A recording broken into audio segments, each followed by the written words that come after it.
Cristóbal Colón tiene un origen muy discutido. Los expertos se inclinan por Génova, donde pudo haber nacido, el 31 de octubre de 1451.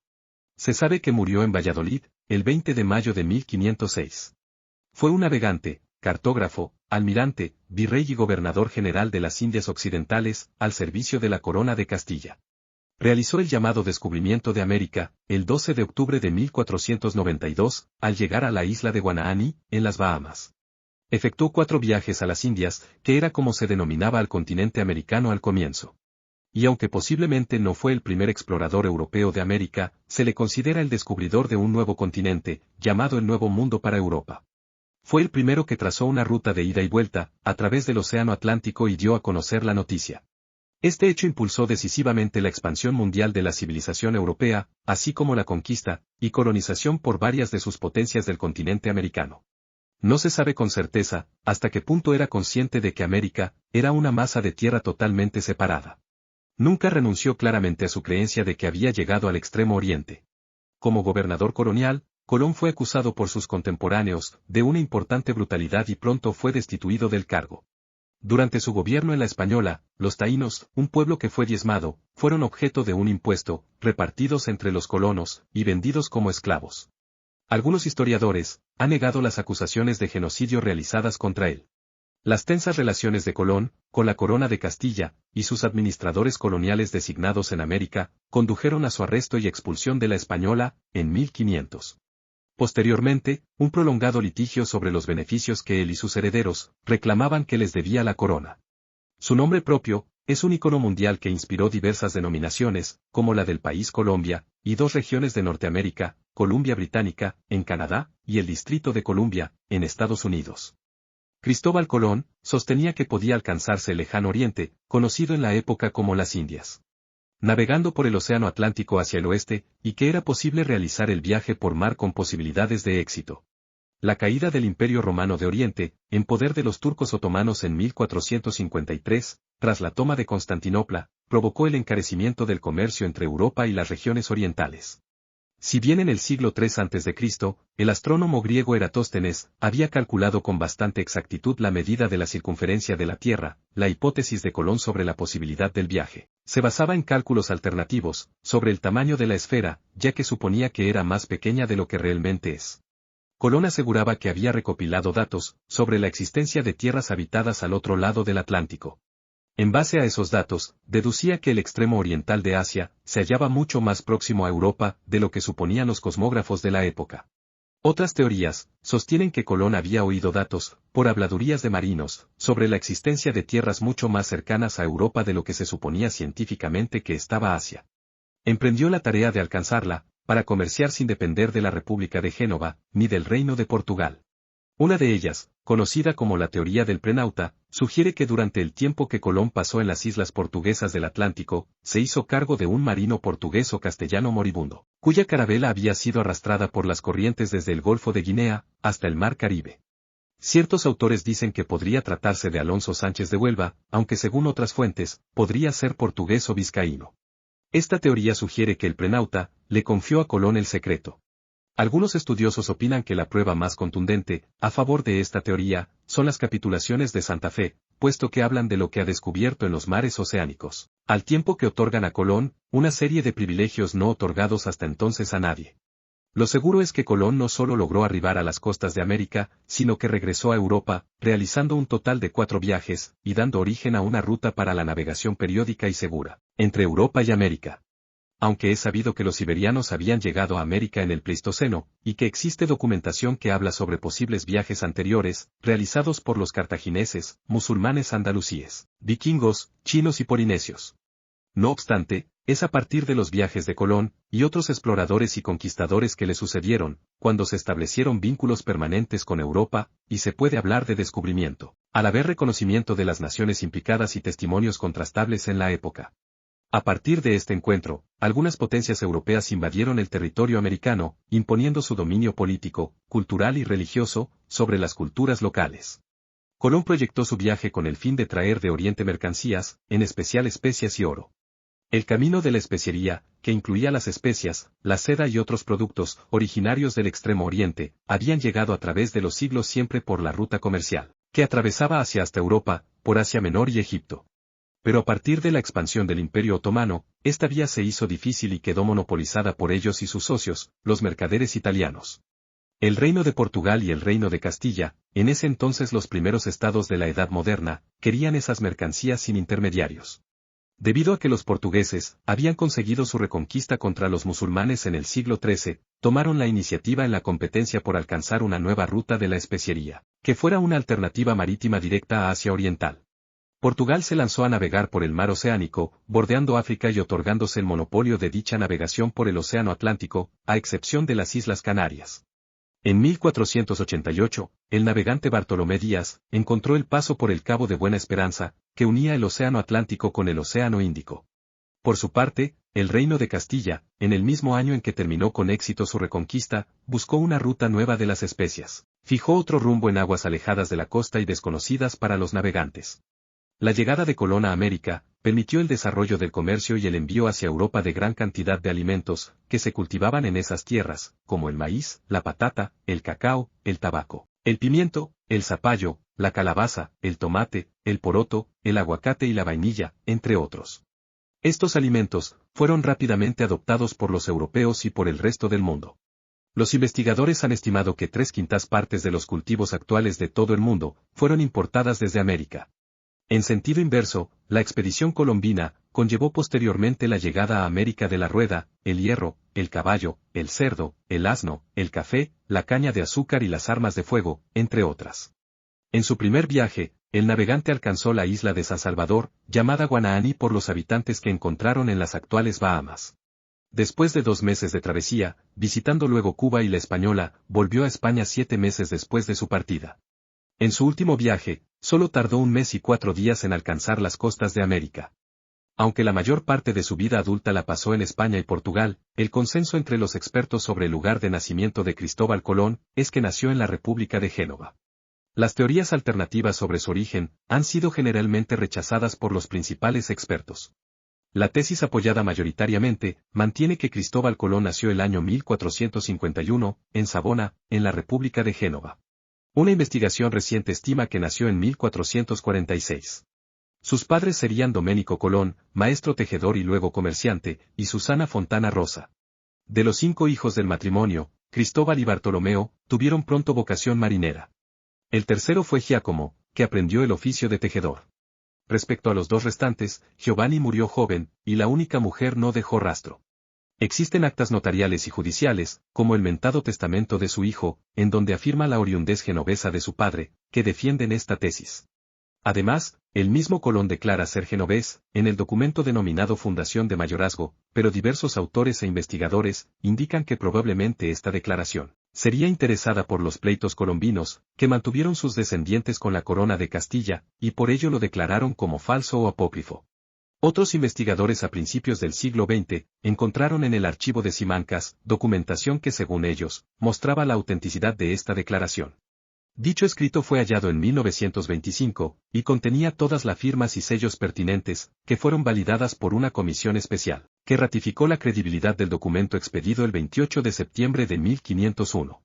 También existe una misiva de Pedro de Ayala, embajador de los Reyes Católicos en Inglaterra, en donde afirma que Juan Quebouto, que proponía explorar el Atlántico para Inglaterra, era otro genovés como Colón.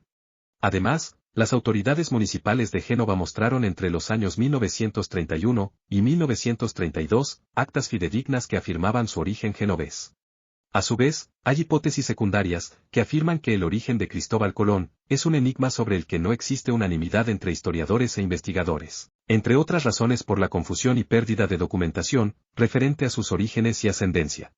Además, su propio hijo, Hernando Colón, en su historia del almirante don Cristóbal Colón, oscureció aún más su lugar de nacimiento, afirmando que su progenitor no quería que fuesen conocidos su origen y patria. Por esta, entre otras razones, han surgido múltiples teorías sobre el lugar de nacimiento de Colón, aunque existe un fehaciente testamento en donde el mismo Hernando Colón asevera que su padre era genovés. Algunos autores e investigadores han defendido otras hipótesis sobre posibles orígenes de Colón y los motivos por que quiso ocultarlos. Aparte de esta hipótesis secundaria, hay también una hipótesis judía, una hipótesis catalana, una hipótesis gallega, y una hipótesis portuguesa. También dentro de España, existen otras teorías que le atribuyen un origen andaluz, concretamente de Sevilla, castellano de Guadalajara, extremeño de Plasencia o vasco. Otros países también se disputan ser la cuna del almirante, siendo de posible origen griego, inglés, corso, sardo, noruego, escocés o croata. Sobre la lengua materna de Cristóbal Colón también existe controversia, ya que según los investigadores, es un importante apoyo para una u otra teoría sobre su ciudad natal. Para tratar de fijar sus orígenes reales, se han dado diversas razones en todos los sentidos. La mayor parte de sus escritos están en castellano, pero con evidentes giros lingüísticos procedentes de otras lenguas de la península ibérica. No parecen existir escritos en italiano realizados por Colón, salvo alguna nota marginal al parecer con una redacción deficiente. No escribía en italiano, ni cuando se dirigía a sus hijos o a sus hermanos, ni siquiera al Banco de San Giorgio de Génova. Cuando el florentino Francisco de Bardi, su concuñado, le envió una carta personal en 1505, prefirió redactarla en un mal castellano que en italiano. De todos modos, la situación lingüística en Italia no era entonces la misma que ahora, y si Colón y su familia eran genoveses, necesariamente debían tener como lengua materna el ligur, lengua del pueblo que a su vez era la lengua de prestigio de la República de Génova. Lo que habría que demostrar, es si aprendió el italiano. Tampoco parecía dominar el latín, el cual escribía con influencia hispánica y no italiana. Historiadores como Consuelo Varela, o Arranz Márquez, opinan que se trata de un típico hombre de la mar, que se expresa en diversas lenguas sin llegar a dominar bien ninguna.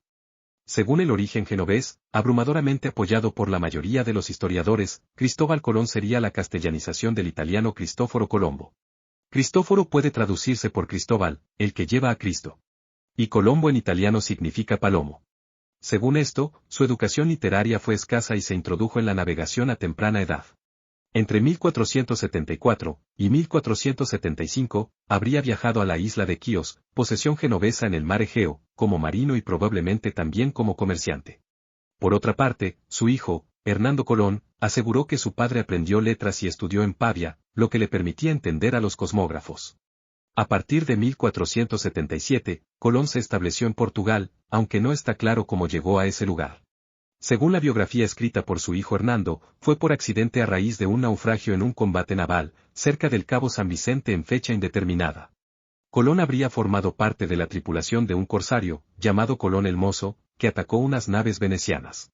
El barco de Colón se hundió, él se salvó a nado y alcanzó las costas del Algarve. Desde allí partió a Lisboa, en busca de la ayuda de su hermano Bartolomé y de otros conocidos. Sin embargo, después se ha comprobado que Hernando Colón se inventó este relato mezclando fuentes sobre dos batallas diferentes, una de 1476 y otra de 1485. Hasta 1485, vivió en Portugal como agente de la Casa Centurión León de Madeira, y realizó numerosos viajes con destinos variados, incluida Génova, Inglaterra e Irlanda. Posiblemente en este viaje, en el año 1477, llegó a Islandia y escuchó rumores de la existencia de otras tierras hacia el oeste. Parece que también viajó por las rutas que los portugueses frecuentaban en las costas occidentales de África, como Guinea y seguramente habría estado en las Islas Canarias, lo cual implica que también conocería la Volta da Mina, ruta que seguían los marineros portugueses, cuando regresaban a su país desde el Golfo de Guinea y con ello, los vientos alisios del Océano Atlántico. Entre 1479 y 1480, Cristóbal Colón contrajo matrimonio con Felipa Moniz, hija del colonizador de las Islas Madeira, Bartolomeu Perestrelo, probablemente en Lisboa. Una vez casado vivió en Porto Santo, lo que hace suponer que viajara también a las Azores. Su esposa Felipa, de la clase alta portuguesa, le abrió las puertas para la preparación de su proyecto. En 1480, el matrimonio tuvo un único hijo, Diego Colón. Muchos años más tarde, Colón escribiría que en las playas de Porto Santo, vio objetos arrastrados desde Oriente, incluso un cadáver con rasgos asiáticos. Esto es improbable porque las corrientes dominantes en esa zona, son de norte a sur, no de oeste a este. Es difícil estimar en qué momento nació el proyecto de Cristóbal Colón, de llegar a Zipango, y a las tierras del Gran Ca navegando hacia occidente, pero puede fecharse después de su matrimonio y antes de 1481. Probablemente tuvo conocimientos de los informes del matemático y médico florentino, Paolo dal Pouso Toscanelli, sobre la posibilidad de llegar a las Indias por el oeste, redactados a instancias del rey Alfonso V de Portugal. Sea como fuere, Colón tuvo acceso a una carta de Toscanelli, que iba acompañada de un mapa en que se trazaba el trayecto a seguir al oriente asiático, incluidas todas las islas que se suponían debían estar en el trayecto. Este mapa y las noticias de Toscanelli estaban basados principalmente en los viajes de Marco Polo. Señalaba este último, que entre el extremo occidental de Europa y Asia, la distancia no era excesiva, estimando en torno a 6.500 leguas marinas el espacio entre Lisboa y Quinsay. Y desde la legendaria Antilla al Zipango, solo 2.500 millas, lo que facilitaba la navegación. Se conocen dos cartas dirigidas por Toscanelli a Colón, recogidas por el padre Bartolomé de las Casas, en su Historia de las Indias. Sin embargo, también existe polémica sobre la autenticidad de las mismas. Los libros que se conservan de la biblioteca de Colón, aportan luz sobre lo que influyó en sus ideas, por su costumbre de subrayar los libros, y se deduce que los más subrayados serían los más leídos. Entre los que tienen más anotaciones, están el Tractatus de Imago Mundi, la Historia Rerum Ubique Gestarum, y especialmente los viajes de Marco Polo, que le dieron la idea de cómo era el Oriente que soñaba encontrar. Colón se basaba en que la Tierra tenía una circunferencia de 29.000 kilómetros, según la medición de Posidonio, y la medida del grado terrestre de Aili, sin considerar que éste hablaba de millas árabes, y no italianas, que son más cortas, de modo que cifraba esa circunferencia en menos de las 3/4 partes de la real, que por otro lado era la aceptada científicamente desde tiempos de Eratóstenes. Como resultado de lo anterior, según Colón, entre las Islas Canarias y Zipango debía haber unas 2.400 millas náuticas, cuando en realidad hay 10.700. Entre 1483 y 1485, Cristóbal Colón ofreció por primera vez su proyecto al rey Juan II de Portugal. Este lo consultó con 3 expertos, el obispo Diego Ortiz, y 2 judíos de confianza, que dieron una opinión negativa, tras lo cual el monarca rechazó la oferta de Colón. Por esos mismos años, hubo otros exploradores que sí fueron autorizados por el rey portugués a navegar hacia el Atlántico Occidental, con peticiones de dinero y privilegios mucho más modestos de los que al parecer hizo Colón. En 1484, Fernando Domingues do Arco fue nombrado capitán de una tierra que afirmaba haber descubierto hacia el oeste, y en 1486, Ferdinand van Olmen logró permiso para navegar desde las Azores hacia Poniente para explorar y conquistar la isla de las 7 ciudades. Según la historia del almirante de Hernando Colón, Juan II envió secretamente una carabela, siguiendo el rumbo que Colón había indicado, pero regresó sin haber conseguido llegar a ninguna tierra nueva. El fracaso de Cristóbal Colón ante Juan II, sumado quizás a la campaña lanzada por el rey portugués contra la Casa de Braganza, llevó a Colón a emigrar de Portugal a los vecinos reinos de Castilla. Dejó atrás a su hijo Diego y a su esposa Felipa, la cual en contra de lo que han afirmado algunos historiadores, estaba aún viva. Si bien los primeros cronistas y algunos testimonios de los pleitos colombinos reflejan que Cristóbal Colón llegó a Castilla, entrando por el puerto de Palos, hacia finales del año 1484, o comienzos de 1485, hay algunos autores que no admiten estos sucesos como ciertos, aunque es la versión apoyada más frecuentemente. Según dicha versión, en el vecino monasterio de la Rábida, hizo amistad en primera instancia con Fray Antonio de Marchena, y años más tarde con Fray Juan Pérez, a quienes confió sus planes. Los frailes lo apoyaron y recomendaron a Fray Hernando de Talavera, confesor de la reina Isabel I de Castilla. En la vecina villa de Moguer, también encontró el apoyo de la abadesa del convento de Santa Clara, Inés Enríquez, tía del rey de Castilla y de Aragón, Fernando el Católico. Colón se dirigió a las cortes establecidas por entonces en Córdoba, y entabló relaciones con importantes personajes del entorno real. Se desconoce cuánto tiempo estuvo en la Rábida. Colón llegó a Sevilla a mediados de 1485, y se hospedó varias veces en el monasterio de la Cartuja. Si bien el Real Consejo rechazó su proyecto, consiguió ser recibido en enero de 1486, por la reina Isabel, a quien expuso sus planes. La soberana se interesó por la idea, pero quiso que previamente, un consejo de doctos varones, presidido por Talavera, diera un dictamen sobre la viabilidad del proyecto, mientras asignaba a Colón una subvención de la corona. El consejo se reunió primero en Salamanca y después en Córdoba, y varios años más tarde dictaminó que era imposible que fuera verdad lo que decía Colón. Por otra parte, Talavera temía que el viaje propuesto por Colón transgrediera el Tratado de Alcácovas, firmado con Portugal y refrendado por bula papal. También parece que las exigencias económicas y políticas expuestas por Colón eran muy altas, como se vio luego en las capitulaciones de Santa Fe. La reina llamó entonces a Colón, diciéndole que no descartaba totalmente su plan. Mientras el navegante esperaba, se dedicó a vender mapas y libros, para mantenerse económicamente. Conoció en esa época a la cordobesa Beatriz Enríquez de Arana, que vivía con un primo y trabajaba como tejedora. Nunca se casaron, aunque a su muerte, Colón le legó su fortuna e hizo que su primer hijo Diego, la tratara como a su madre verdadera. Tuvieron un hijo, Hernando Colón, quien viajó con su padre a América en su cuarto viaje, y años más tarde escribió la historia del almirante don Cristóbal Colón, una biografía de su padre, excesivamente elogiosa. Colón pasó nuevamente a Portugal, con el consentimiento de los soberanos y del rey de Portugal, para negociar sobre temas que se desconocen. Allí recogió a su hijo Diego, cuya madre había fallecido mientras Colón estaba en Castilla. También pudo asistir al regreso de Bartolomeu Díaz, del viaje en el que había descubierto el Cabo de Buena Esperanza, extremo sur de África, tras el cual se abría a los portugueses la vía marítima a la India, por el Océano Índico. Colón, a la vuelta a Andalucía, acudió a proponer su proyecto al duque de Medina Sidonia, que lo rechazó, y después a Luis de la Cerda, duque de Medinaceli, quien se mostró interesado, y acogió a Colón durante 2 años en su palacio de el Puerto de Santa María. Sin embargo, al ser consultada, la reina mandó llamar a Colón, y le prometió ocuparse de su plan tan pronto como se terminara la conquista de Granada. En diciembre de 1491, Colón llegó al campamento real de Santa Fe de Granada. Su proyecto fue sometido a una nueva junta, convocada por la reina, pero nuevamente se rechazó. Parte importante de la oposición era por las exigencias desmedidas de Colón. En esos momentos intervinieron Luis de Santángel y Diego de Deza, quienes ganaron para su causa al rey Fernando, consiguiendo su apoyo. Las arcas de los monarcas, debido a las distintas campañas bélicas, y en especial la desarrollada durante la Guerra de Granada, no pasaban por sus mejores momentos. Es por ello que Luis de Santángel, escribano de Ración, se ofreció a prestar el dinero que le correspondía aportar a la corona, 1.140.000 maravedís. Consta en el archivo de Simancas, la devolución de esta cantidad a Luis de Santángel. Las negociaciones entre Cristóbal Colón y la corona se realizaron a través del secretario de la Corona de Aragón, Juan de Coloma, y de Fray Juan Pérez, en representación de Colón. El resultado de las negociaciones fueron las capitulaciones de Santa Fe, del 17 de abril de 1492. La naturaleza jurídica de este documento es aún hoy día objeto de controversia. En él, Colón obtuvo las siguientes prebendas. El título de almirante en todas las tierras que descubriese o ganase, con carácter hereditario y con el mismo rango que el almirante de Castilla. El título de virrey, también hereditario, y gobernador general en todas las islas o tierras firmes que descubriera o ganara en dichos mares, recibiendo el derecho de proponer ternas para el gobierno de cada una de ellas. El diezmo, o el 10% del producto neto de la mercadería comprada, ganada, hallada o trocada dentro de los límites del almirantazgo, quedando 1/5 para la corona.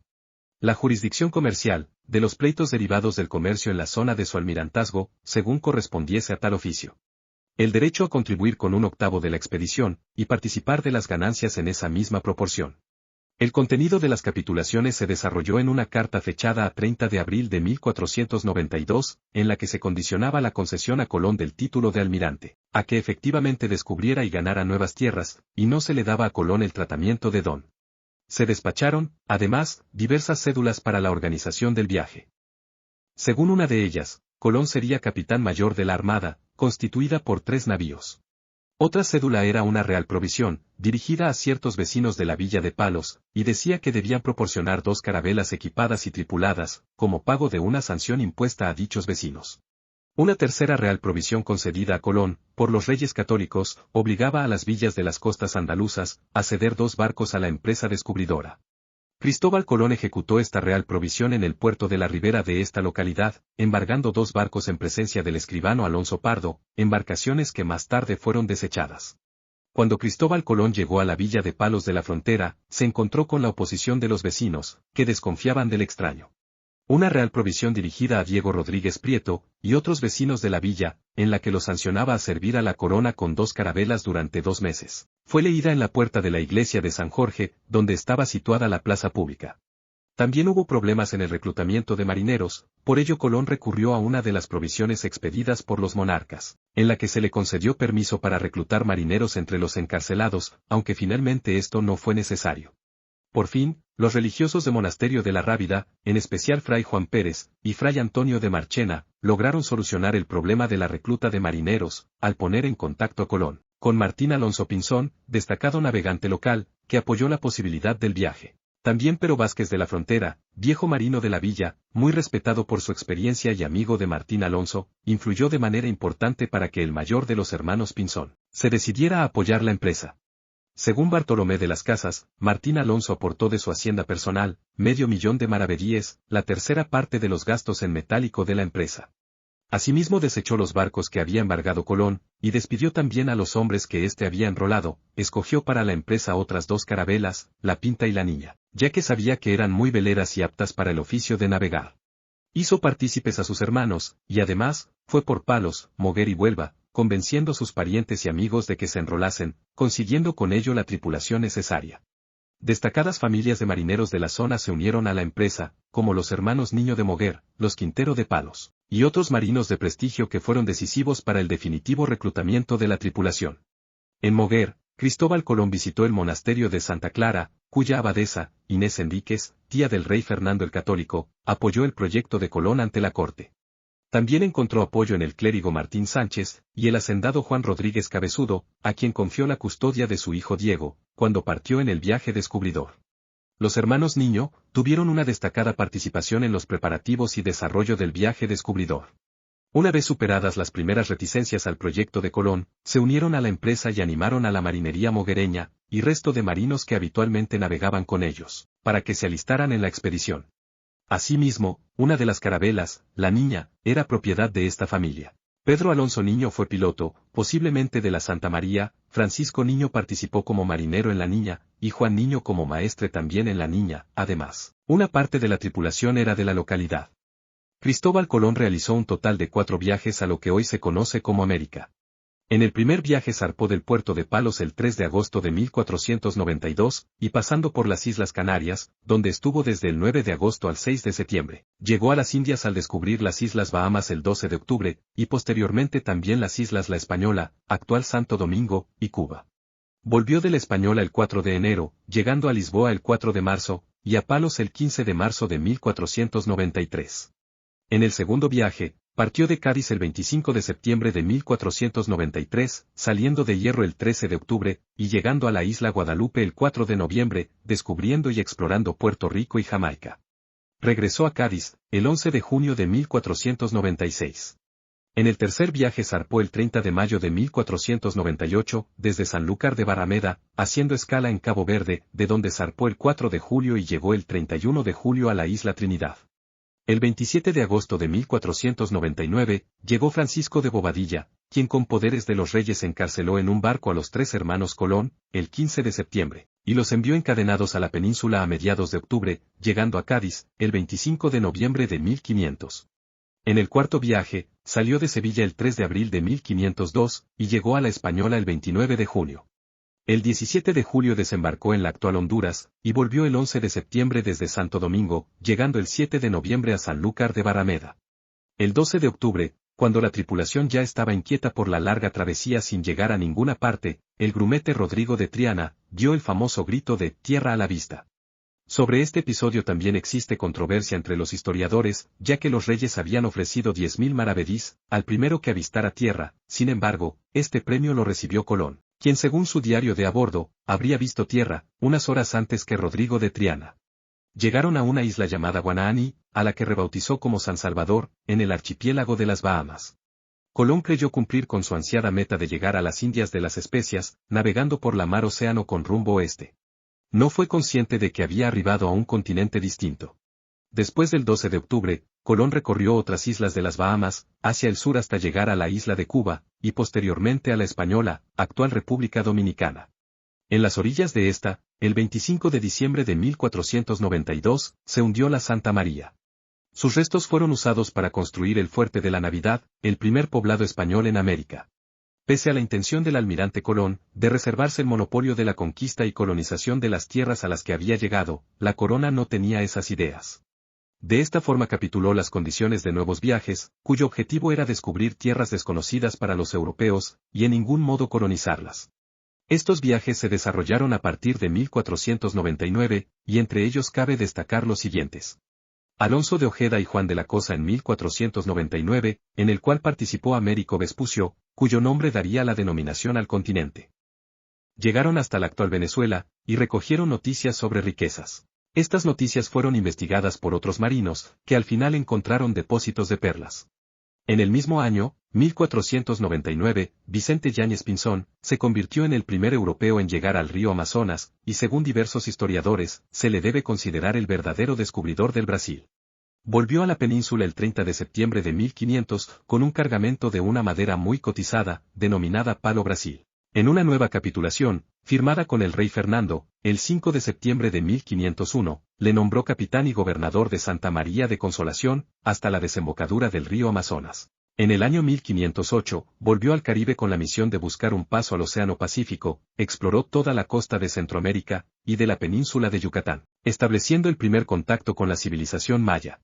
Estos viajes, si bien fueron limitados en sus objetivos, aportaron gran información a la corona y a la Casa de la Contratación.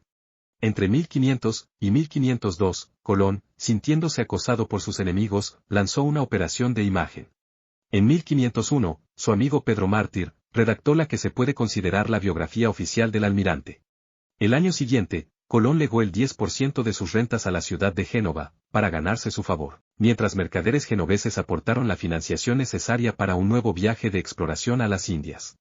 El cuarto y último viaje de Cristóbal Colón, partió desde Sevilla el 3 de abril de 1502, se dirigió hacia la Puebla Vieja, y posteriormente Colón se mantuvo ocupado en Sevilla para asuntos de municiones y tripulación, mientras los navíos aguardaban en Cádiz, de donde zarparon el 11 de mayo. El 25 de mayo, hicieron escala por Gran Canaria, y tras una travesía de 21 días por el Atlántico, llegaron al Caribe, recalando en una bahía de la Española. Colón exploró las costas de las actuales Honduras, Nicaragua, Costa Rica y Panamá. Desde este golfo intentó retornar a la Española, pero una tormenta lo forzó a desembarcar en Jamaica, debido a que no obtuvo el permiso del gobernador de la Española. De allí viró a la isla de Pinos, para acabar en tierra continental. En octubre de 1502 llegó a la bahía de Chiriquí, creyendo ver el paso hacia las Indias, el mítico paso occidental. Los indígenas le hablaron de un paso para llegar al gran océano. Colón, como marino, rechazó adentrarse en la selva. De haberlo hecho, hubiera sido el primer europeo en lograrlo. El 5 de diciembre de 1502, renunció a la búsqueda del paso occidental, por una explotación puramente económica, dirigiéndose a Veragua, donde encontró oro en los torrentes que bajaban de las montañas. En abril de 1503, tras 4 meses en Veragua, fundaron el asentamiento de Belén, de 80 personas, al mando de su hermano Bartolomé y su escribano Diego Méndez. El 6 de abril de 1503, los guaraníes atacaron Belén, en una proporción de 10-1, a favor de los indígenas. Pese a la superioridad tecnológica española, deben de abandonar el asentamiento y hacerse a la mar, hacia el norte. Con la madera de los cascos de los barcos podrida y entrando agua constantemente, sufrió la cuarta tormenta del viaje, encallando sus barcos en Jamaica. Con los restos del naufragio, hicieron un campamento en la playa. Ante la certeza de que nadie les iba a rescatar, Colón confió en su escribano, Diego Méndez, para una misión suicida, ir a la Española en una canoa y recabar ayuda de su gobernador, Nicolás de Obando. Tras 5 días de travesía entre Jamaica y la Española, arribaron a la isla, donde su gobernador en lucha contra los nativos, rehusó ayudar a Colón y retuvo a Diego Méndez durante meses. Mientras tanto, en Jamaica hubo un motín encabezado por los hermanos Porras, para socavar el mando de Colón, que fracasó en principio al no poder abandonar Jamaica. El 29 de febrero de 1504, hubo un eclipse lunar que predijo Colón, y que asustó a los indígenas jamaiquinos, que le hicieron ofrendas. Sin embargo, solo ganó algo de tiempo, pues a través de un emisario mandado, Nicolás de Obando le hizo llegar su negativa a enviar un rescate. Tras 8 meses de espera, el 11 de septiembre de 1504, un enfermo y agotado Colón, y su hijo Hernando, lograron reembarcar en Jamaica con destino a la Española, en un barco conseguido por Diego Méndez. Colón tuvo que pagar su pasaje. Sorprendentemente, este corto viaje duró 45 días, frente a los 5 que invirtió Diego Méndez en una canoa, debido a las adversas condiciones de la mar. 110 de los 145 miembros de la expedición sobrevivieron, aunque muchos de ellos, exhaustos, renunciaron a volver a Castilla, y se quedaron en la Española. En 1503, en su último viaje por las Antillas Mayores, descubrió las islas llamadas actualmente Caimán Brac y Pequeño Caimán, pues Colón nunca vio la isla de Gran Caimán, que recibieron el nombre de las tortugas. Se les dio ese nombre por la gran cantidad de tortugas que había en ellas y en sus alrededores. Regresó en 1504 a Sanlúcar de Barrameda, sin cumplir ninguno de sus principales objetivos. El 19 de mayo de 1506, un día antes de su muerte en Valladolid, Cristóbal Colón redactó su testamento ante Pedro de Hinoxedo, escribano de Cámara de los Reyes Católicos. Dejó como testamentarios y cumplidores de su última voluntad, a su hijo Diego Colón, a su hermano Bartolomé Colón, y a Juan de Porras, tesorero de Vizcaya. En ese documento Colón, que se autotituló almirante, virrey y gobernador de las islas y tierra firme de las Indias descubiertas y por descubrir, estableció lo siguiente. Yo constituí a mi hijo don Diego, mi heredero de todos mis bienes y oficios que tengo de juro y heredad, de que hice en el mayorazgo, que herede mi hijo don Fernando por la misma situación, que herede don Bartolomé, mi hermano. En el testamento de donde se entiende que tiene dos hijos, Diego y Fernando, y que el heredero es el primogénito según la costumbre al uso. Manifiesta asimismo que doña Beatriz es la madre de Fernando, lo que atestigua que nunca se casaron. En el testamento, Colón se quejó de la pequeña cantidad de maravedíes que los reyes católicos habían puesto en 1492 para la empresa del descubrimiento, debiendo él mismo contribuir con capital para el viaje. No obstante, es falso el mito inventado por su hijo Hernando y propagado por Bartolomé de las Casas de que Colón muriese pobre. Su situación económica al final de su vida era la de un millonario, con rentas anuales estimadas en unos 4 millones de maravedíes. Cristóbal Colón falleció en Valladolid, el 20 de mayo de 1506, presumiblemente por complicaciones derivadas de una gota o una artritis padecida durante años.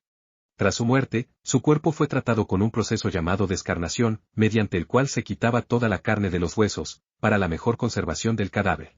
Se le enterró inicialmente en el convento de San Francisco en Valladolid, y posteriormente sus restos fueron trasladados a la capilla de Santa Ana del monasterio de la Cartuja, en Sevilla en 1509.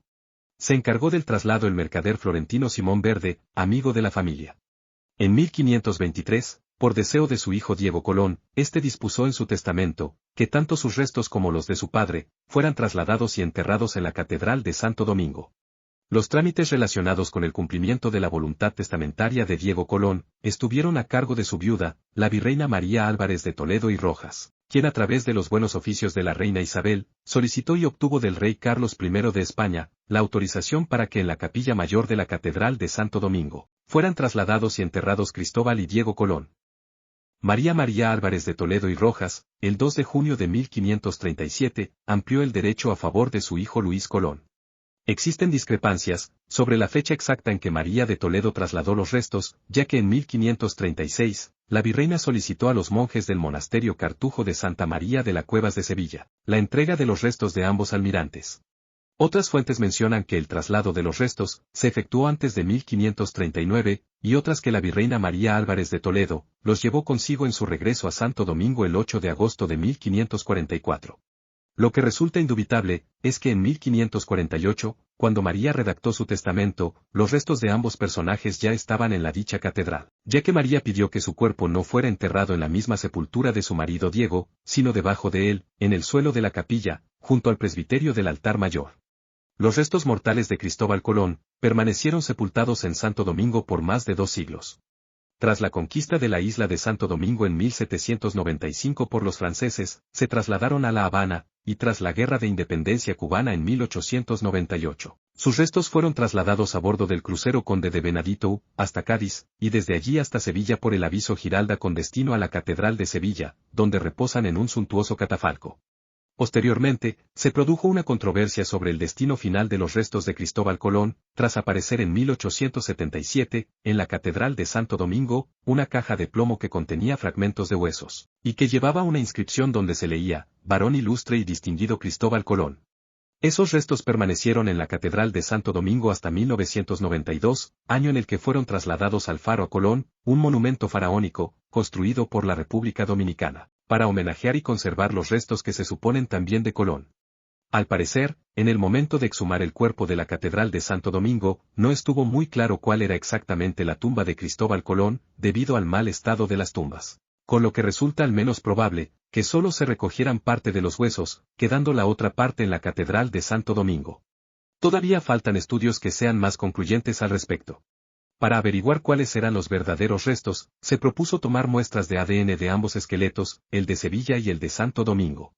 Los estudios debían acabar en mayo del año 2006, pero en enero de 2005, las autoridades dominicanas pospusieron la apertura de la tumba.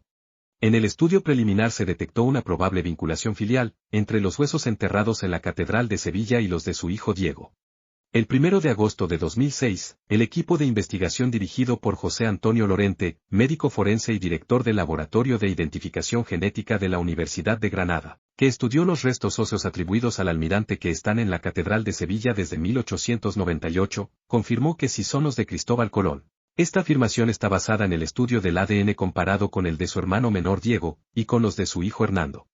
Según los estudios del equipo de investigación, se determinó que Cristóbal Colón era varón, de entre 50 y 70 años, sin marcas de patología, sin osteoporosis y con alguna caries. Mediterráneo, medianamente robusto y de talla mediana. Todavía se espera que las autoridades de la República Dominicana permitan el estudio de los restos atribuidos al almirante que están en ese país, lo cual permitiría completar la historia en torno a esta cuestión.